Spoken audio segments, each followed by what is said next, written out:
security concerns that we have in our country. So what DSCI and NASCOM did, we constituted a cyber security advisory group, and in which we had participations from various people from various backgrounds, including IDBP industry, academia, NEAs, and legal bodies. And it was headed by Mr. Rajendra Pawar, who is the chairman NASCOM, and it was under the stewardship of our CEO, Dr. Kamlesh Bajaj.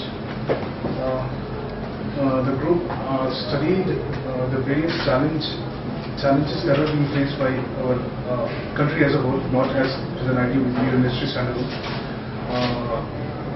What we did was we studied various cyber security practices being governed like all over the world, including US, UK, Australia, Japan, and other major countries. And through that, we had built a very good repository of the best practices and the recommendations for our Indian counterparts. So what we did was we prepared a report. The report is titled "Securing Our Cyber Frontiers," and the report got released by our Honorable Home Minister Shri P. Chidambaram on the 30th of April. In that report, we had highlighted all the challenges that we see as a country and all the key recommendations that we have to provide a country. So, for the key recommendations, what we did was we suggested to create a national structure, encompassing all the government departments and agencies responsible for handling security in our country.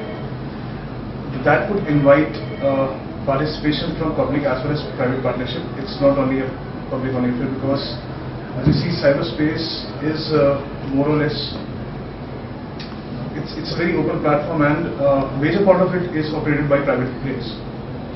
So Triple P partnership is the way forward that we suggest.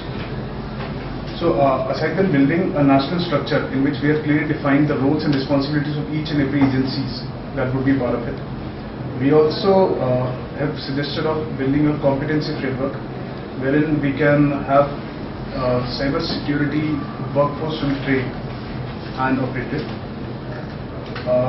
The third most important point is we had suggested building of inventories of all the critical assets that we have in our nation. So if we have a clear-cut repository of the assets that we have, then we would know what to defend. As of now, we do not have a list of all the assets that we own, so we are not aware of actually what we need to protect. So as per Mr. P. Chidambaram, actually Government of India is working on identifying the key critical assets of our country and preparing a repository. We also discussed on developing best practices and research centers.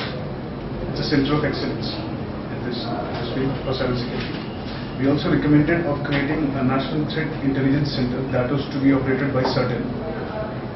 That National Threat Intelligence Center would be a common house or warehouse of all the information for security.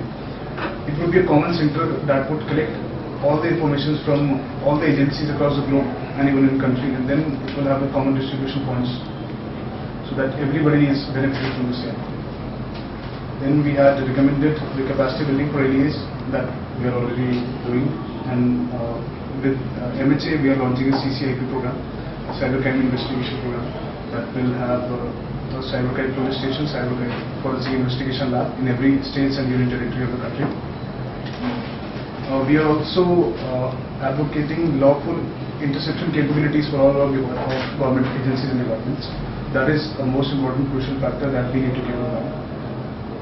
Also, we have recommended of setting up an accreditation lab that would test the ICT products and rate them. Because as per the tried policies released by TRI, they had clearly focused on developing of indigenous ICT products and services. Because the focus is to restrict the threats at the source itself, and that is